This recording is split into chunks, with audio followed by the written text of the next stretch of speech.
Oh, you didn't know? Your ass better call somebody! The energy revealed.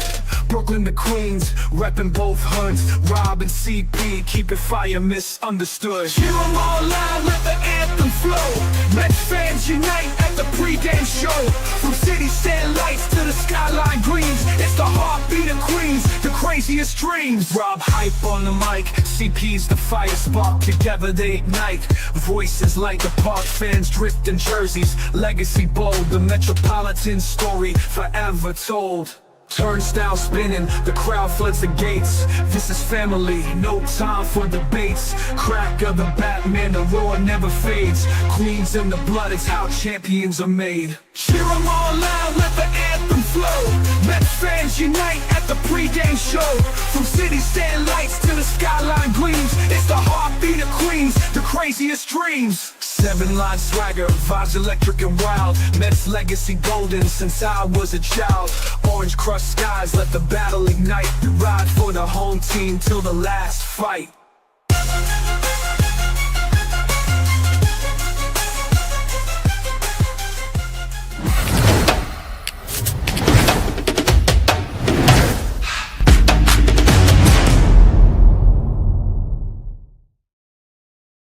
What's up, Mets fans? Welcome back to the amazing Mets pregame show right here on the channel and on X. And what a game we had last night at Citi Field. Not only was the place jumping with 40,000 Met fans at Citi Field, but a dramatic walk-off home run from the soon-to-be, should-be captain, Francisco Lindor. What a game it was, guys. It wasn't looking pretty. The Cardinals were, tacking on runs and doing their job and putting tough at-bats together. But eventually the Mets prevailed. They got clutch hitting. They got clearly a clutch home run from Francisco Lindor. And the Mets find themselves another win in a series at home, as they only lost once this year at home so far this season. And they look to take the series today against the St. Louis Cardinals, and we have Kodai Senga on the mound against Matthew Liberatore, and that is going to be a very interesting pitching matchup, as Liberatore actually had been pretty good for the St. Louis Cardinals, and Kodai Senga had his best start of the year last year. And listen, I want to see the same type of at-bats that we seen yesterday from the New York Mets. The lineup is a little bit different, as you can see on your screen. We'll go over that in a little bit.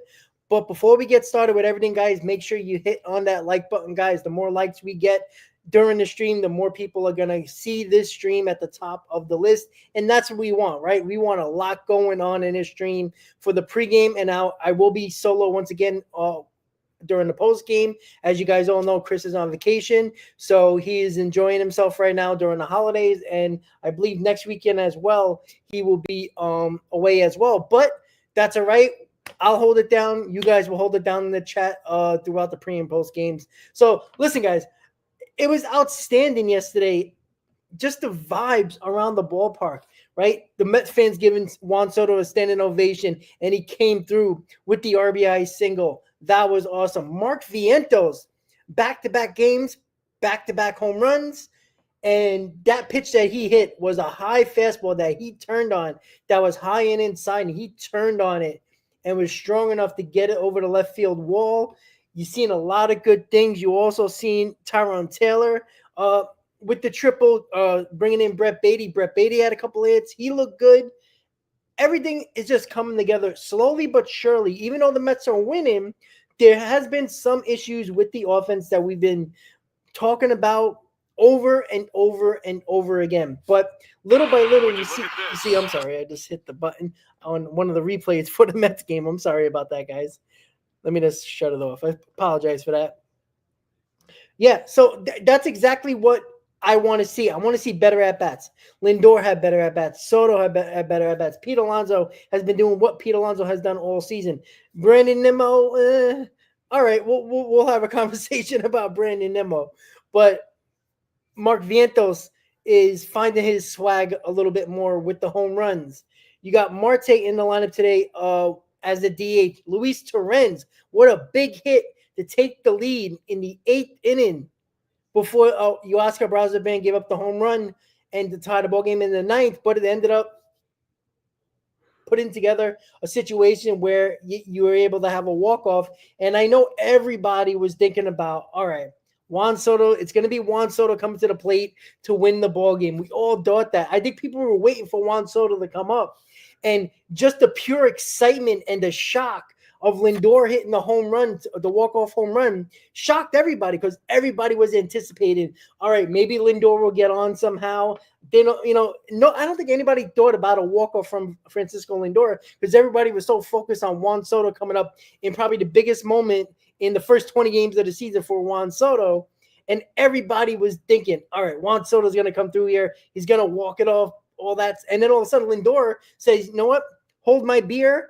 And, beautiful swing off the bat. He crushed that ball and then the mic dropped the bat, did what he had to do around the bases. And it was so much fun watching the fans go absolutely crazy. Mets were jumping on Francisco Lindor, going nuts in the dugout, outside the dugout, all around home plate. What a great time it was yesterday, but they got work again today. Come back today. Leave no doubt, guys. Win this series. You already take the first 3 games of the series. Obviously, you want that 4-game sweep. That would be awesome going into this tough Philly series that starts on Monday.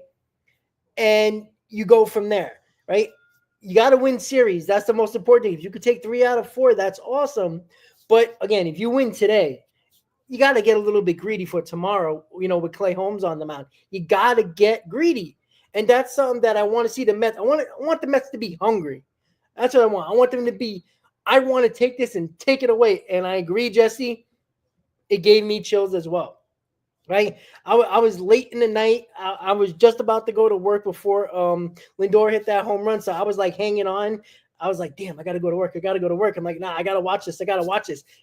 Obviously Howie Rose's call is awesome. And I don't mind listening to the radio on Howie Rose, but I wanted to see if the Mets would have walked it off in the ninth. So I'm just sitting there. I'm like, damn, I'm looking at my time. I got to go. And Lindor didn't waste no time and did what he had to do and made me go to work very, very happy. Yeah, it did give me chills. It was awesome. Again, April 18th was the date yesterday. It felt like a playoff atmosphere at Citi Field. I know there was a giveaway. It was a Brandon Nimmo hoodie, which is always big when it comes to the giveaways and everything like that. But it was just different. It wasn't just giveaways. Those are pure Met fans at the ballpark. You could just tell they were living and dying at every pitch. They were, you hear the groans when the Cardinals took a couple of run lead, and then when in the ninth, when they hit that home run when Brazaban gave up the tying home run, you were like, oh, but it never felt like we were going to lose that game. And the fans were just into it, right? When we finally got that first run, started to get louder and louder and louder. And then when Vientos hit that home run, it got louder. Then when Torrens got that base hit to give the Mets the lead, it was even louder. And nothing beats the walk-off from Francisco Lindor when you heard the roar of the crowd. I know how many of you guys were just going through your phone throughout the day, just finding every angle you can, every sound piece you can of the Francisco Lindor walk-off. That is just what you do as a fan. And it was awesome to see Lindor was just eating it up, and that was awesome as well. We all know about My Girl by the Temptations. That is his walk-up song. Everybody sings it very, very loudly. It got louder and louder with each at-bat, and the last at-bat was even louder, which is even cool. And again, it's going to happen again today. It's just awesome. Well, Ethan, he had a little bit of emotion. He didn't have a lot of emotion when he first hit the ball. He dropped the bat, ran around the bases. But when he got the near home plate, that's when he started to get a little emotional and get a little excited. Lindor's just says, guy, Lindor knows there's a bigger step to take. There's something bigger that we have to obtain, right? He even said it when he hit that walk-off against that grand slam against the Phillies. That was a huge home run, obviously. But he even said, he goes, the job wasn't done. And Lindor, it was great what he did yesterday, but he'd be the first one to tell you it's only game 20 of the season. right? There's a lot more work to do, right? We got to make the playoffs. We got to get into the playoffs. We got to do our job in the playoffs. There's a goal. And I love that Lindor sets that standard because of the fact that we all know that he's probably the captain, that, the unnamed captain, but he is the leader. He is the captain. He is the type of guy that people are going to follow. And yeah, you can get excited. You won a ball game. That's awesome. But it is game 20 of 162. There's a lot of work to do. And Francisco Lindor knows that. So yeah, he got excited at the end when he was about to touch home plate. That's awesome. But you also got to remember, there's a lot of work to do, and Francisco Lindor knows that, and he's making sure everybody else knows that on the team. Don't be jumping for joy. This is not a home run that he hit in the World Series to walk it off, right? That would be just insane. That's when you can just go absolutely crazy, but temper the enthusiasm, because you can't come to today and take all the life out of the ballpark with no offense. You got to come back today and do your job. Everybody in this lineup. Soto has got to start taking more better at-bats. He took even all of his at-bats yesterday were very good at-bats. Yeah, he got that one RBI single, but his at-bats were better. He was more balanced. He was more on the ball. He was taking better hacks. Lindor was looking good at the plate. Brandon Nimmo's still struggling, but he had a couple of good at-bats. Vientos, you see him starting to get that confidence level back. Torrens has been outstanding. Acuna is in the lineup over Beatty, but Beatty had a good night yesterday as well. And you see Jose Azocar, one of the guys that the Mets brought up, is playing in center field today, batting ninth. So he is a guy that's going to get his appearance with the Mets. Obviously, the Mets are wearing the City Connect uniforms today. That's why the background is the purple, gray, and white and black. So we get that little theme going on this Saturday afternoon. And remember, guys, this whole offseason, the Juan Soto offseason, the Pete Alonso offseason, the getting those guys is the framework to what the goal actually is. One, it is to make the playoffs, but it's also to contend. We are one of the better teams in baseball. The record says so. And you're doing this in a tough National League. Now, again, people are going to come back and say, well, the Mets haven't really played anybody. I agree. But the Mets can't help that they have teams on their schedule that are not good. They have to take advantage of it. The best teams in baseball take advantage of the bad teams. The Mets are doing that at this point. The Astros series, that was the best team they basically faced. They got to be better. It was unfortunate they lost the series to the Twins, but it is what it is, right? They came back and they won the next two. So they broke the losing streak, and they're trying to start another one as they've won two in a row. And they're going to continue to keep on doing that. So that's the most important thing for the New York Mets. Keep beating the teams that you're much better than, because that makes it a lot easier when you get into a tough month of the schedule. And yeah, and this is what I said in the offseason, guys. Have an April where you're about 5 to 7 games over 500 in April. So the following month, if you go 500, you're still as many games as you were to start the month, over 500 than you were after that month. And that's how you maintain leads. That's how you don't fall further away from where you are. Right now, the Mets are in first place. You want to be there by the end of the month. And, you're gonna face tougher teams. We're going to be facing the Phillies on Monday. So it's a lot to look at when it comes to what is important for this New York Mets team. Continue to beat the teams that you're better than.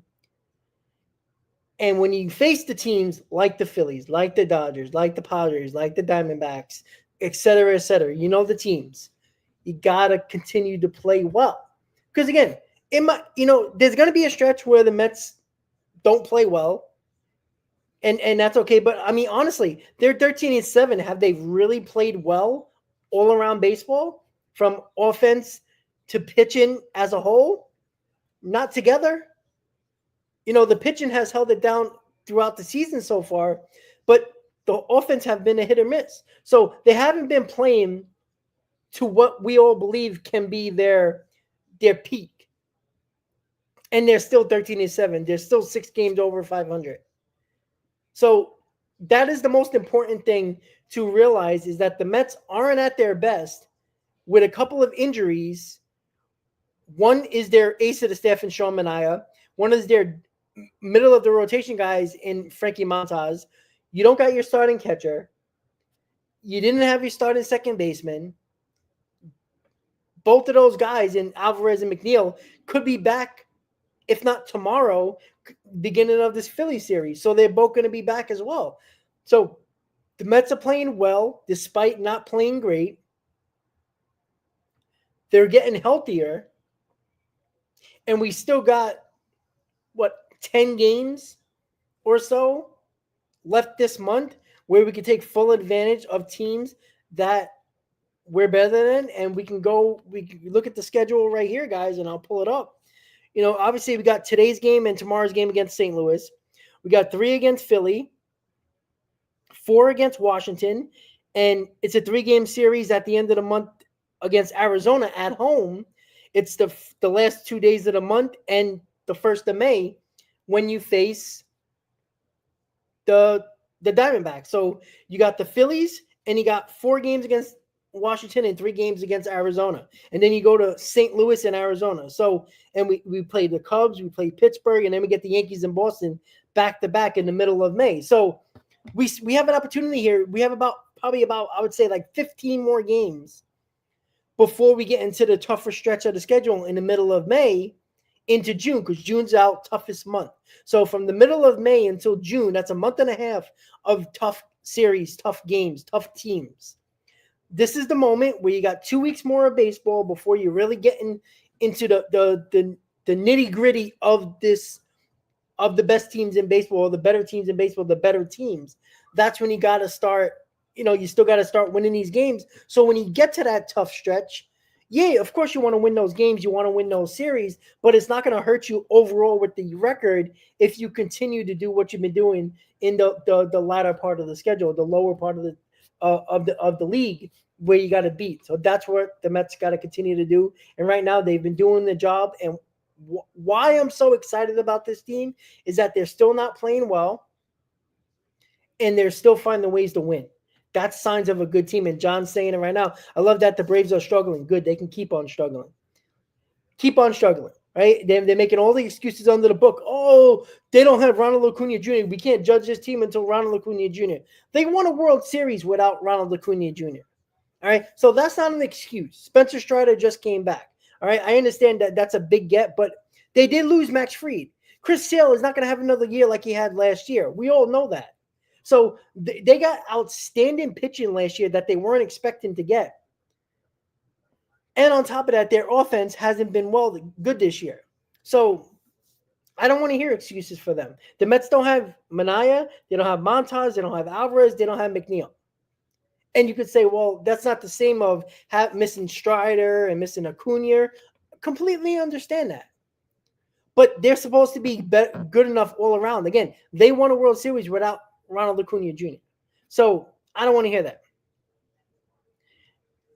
They're not playing well, and they can continue to struggle. I hope right now, I think they're 6 games back of the division. I hope by the end of the month, they're 12, right? Get them as far back as possible so you don't have to worry about them. You're not going to have to worry about the Marlins or the Nationals for the division.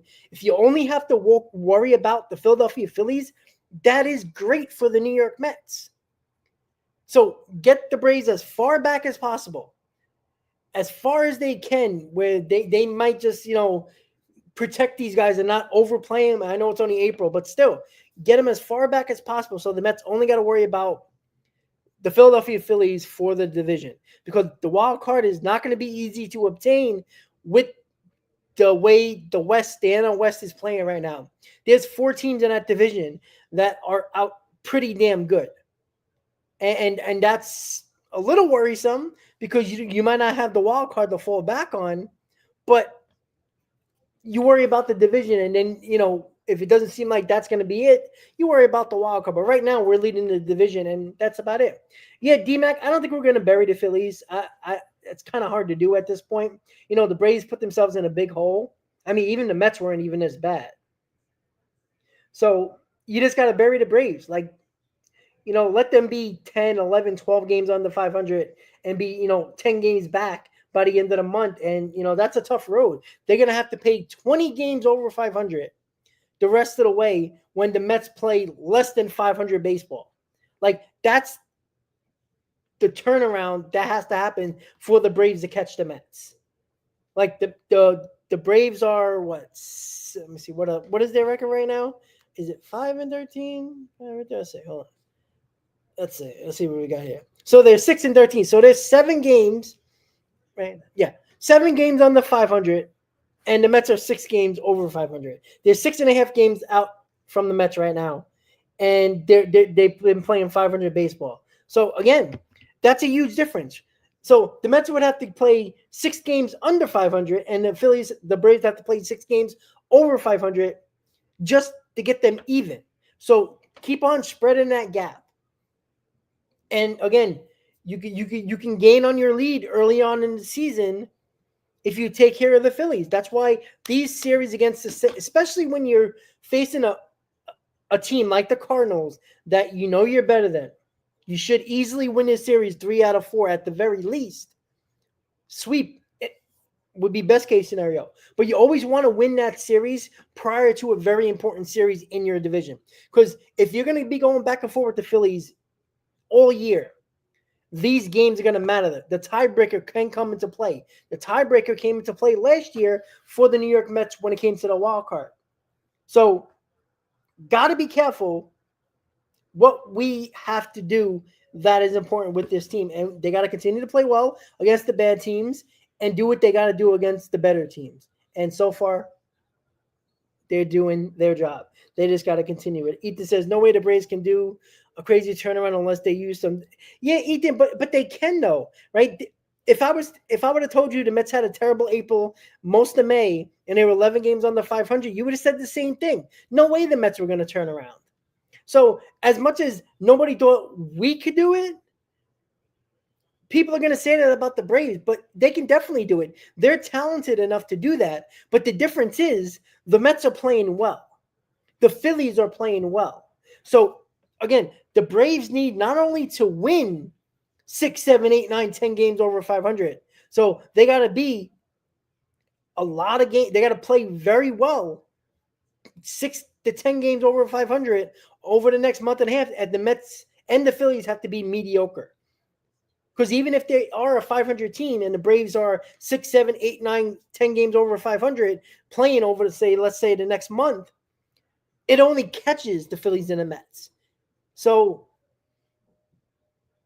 the Mets can do it just like they did last year. There's no reason why the Braves can't do it. The Braves were much more talented than the Mets last year.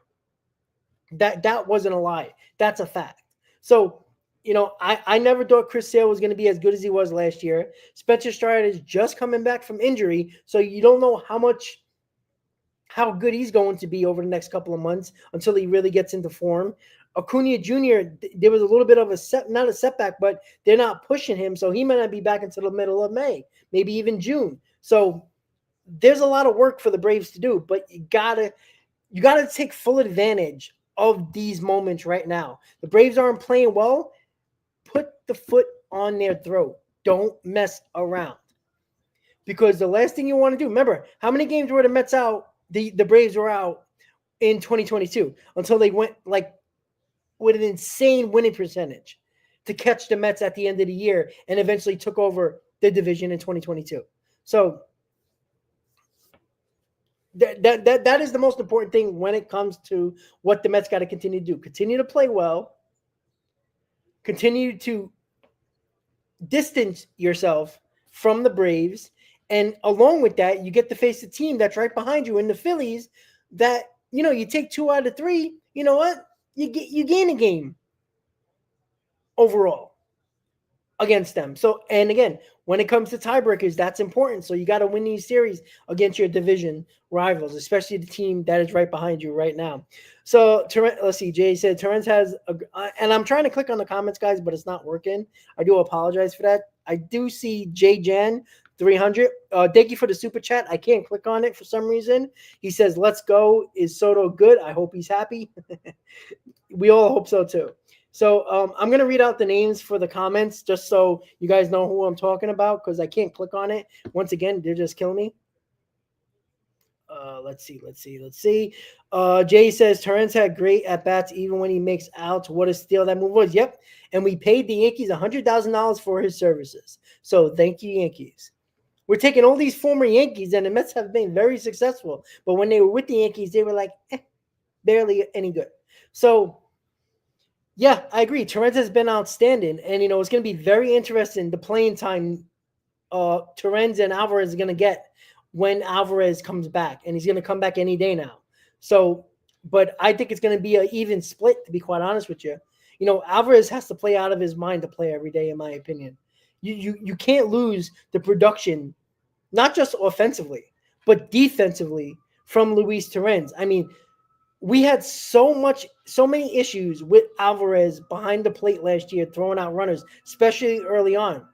It took for Luis Torrens to come around for the New York Mets to start throwing runners out. And stolen bases has been non-existent for other teams when Torrens and Sanger has behind the plate. So Alvarez better step it up here because he'll be the next one being on the bench.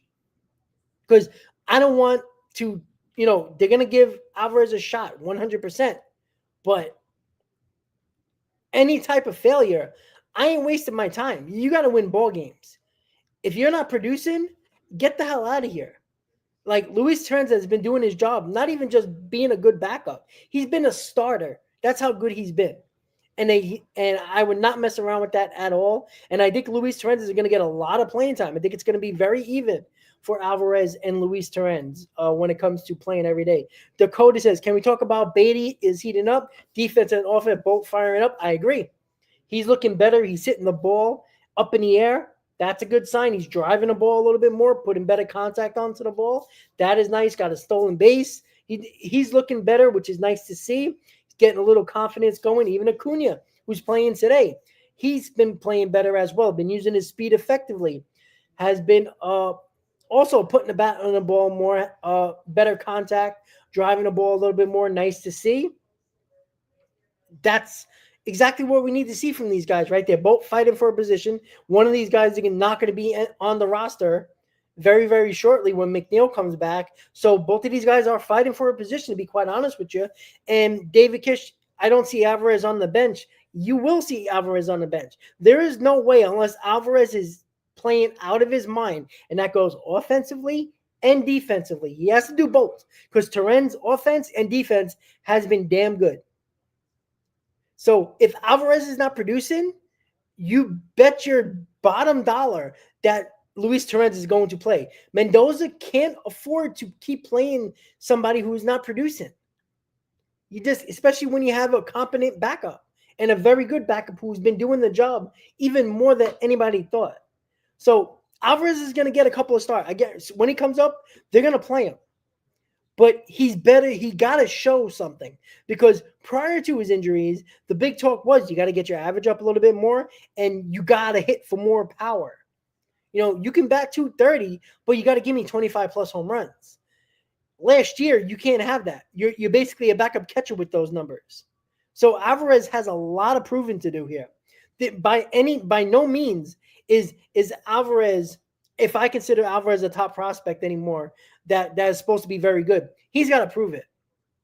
He's on that borderline where it's like, if you don't show anything this year, you really got to have a conversation if Francisco Alvarez is going to be your starting catcher of the future. I truly believe that because Luis Torrens isn't 36 years old.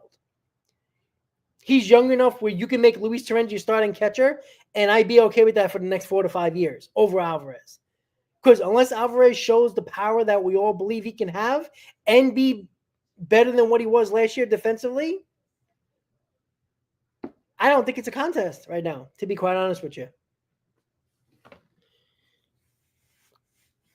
Let's see. I have a feeling Azagard goes down and they keep Beatty. Well, again, you need 2 roster spots for that situation. So somebody else is going to go. Now, they can actually take one of the guys out of the bullpen, like Danny Young, out of the bullpen and send Azakar and Young down for Alvarez or they can put Sanger, Hayden Sanger down for Alvarez and then McNeil for Azakar. They could do that. Beatty and Acuna can still have this job. I still have these roster spots, but we'll see. It's going to be very interesting what they do. Oh, when it comes to it, but again, but it's going to be a hard decision for the Mets. But this is a great problem to have if you're the New York Mets. There's guys performing that you don't really want to send down, but you only got 26 spots on the roster. It is what it is. You get sent down. Continue to do what you were doing up here, down in the minors, and eventually you're going to get called up again. That's how it works. So it sucks, but it's a great problem to have. There's been so many times when the Mets didn't even know what to get from their minors to help out the major league roster. Now we have too many guys helping the roster, helping the major league team out, and not enough spots on the roster. That's a great problem to have. So I'm enjoying this right now. It's a lot of fun. The Mets are 13-7. They're in first place in the NL East, playing well. They're still not clicking on all cylinders, but they're playing well still, and that's a great sign. Kodai Senga, excellent outing the last time. Just dominated. This is another lineup that the problem Kodai Senga might run into today, even though I think he's going to pitch very well today, the problem that I don't think he's going to go as deep as he did the last game. I wouldn't be shocked if it's 5 innings today. The only reason why I say that is not because I don't think Kodai Senga is going to pitch well. I think you see how tough the Cardinals at-bats are, right? They foul a lot of pitches off. They don't strike out a ton. They put the ball in play. Kodai Senga, with that fork ball, with that ghost fork, he wants to miss bats with that pitch. If they lay off that pitch, they're going to extend the at-bats. They're going to have longer counts, longer at-bats. And I think that's where Kodai Senga is going to get into trouble pitch count-wise, which is probably going to let him out of the game probably by the 5th inning. Now, hopefully he's very efficient again. He only threw 79 pitches the last time in 7 innings. But, again, keep us in the ball game. Do what you got to do. Give me 5 innings, 1 or 2 runs, and I think the Mets win the ball game because our bullpen has been that good. So, Kodai Senga, it's going to be a tough go because, again, St. Louis doesn't strike out a ton. They put the bat on the ball. They put good at-bats together. They're frustrated. They're a pesky team. They're a pesky team. They're not a good team, but they're a pesky team. They don't make it easy on you. They make you earn your wins. And we saw that yesterday. I mean, the Cardinals were just going and going. It was like, God, give up already. But the Mets found a way to win that ball game. They went toe-to-toe with them. And eventually, the better team overcame, and that was the New York Mets with Francisco Lindor's walk-off. So, final thoughts on today's overall game today. The lineup is what it is.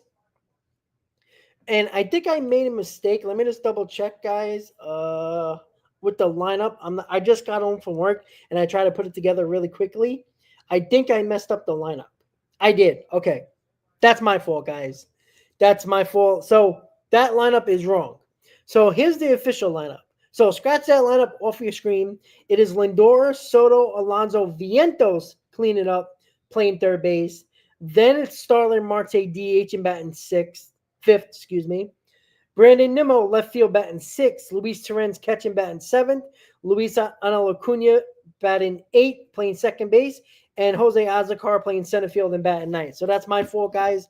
Nimmo is batting 6th. Vientos is cleaning up. And Marte is batting 5th. So my bad on the lineup. I tried to do it as soon as I got home, and I was only 5 minutes from getting home and putting a lineup together. So I did it quickly. I was actually, just doing it as quickly as possible just to put it together for you guys. But that's my fault. So again, guys, once the game is over, I will be doing a post-game solo. Chris won't be here for the post-game, but hopefully, in honor of Chris, we'll spam those W's on the post-game, and we're talking about a series victory and talking about the possibility of a sweep tomorrow on Sunday, on Easter, before we get to that Philly series on Monday. So, guys, I want to thank you guys for watching. Hit on that like button, guys. Subscribe to the channel if you're not a subscriber of the channel. Hit that notification button. Remember, guys, a lot of people have been asking. Hit that notification bell next to the subscribe button and click all. When you click all, you get notifications for the videos that we post and the live streams that come up. So you're not looking for us an hour before pregame or right after the postgame. You'll get the notification right away. So with that said, guys, let's go Mets. Let's take this series. Hopefully I'm talking to you guys about a W for our New York Mets. Enjoy the game, guys, and I'll see you later today, guys. Good night.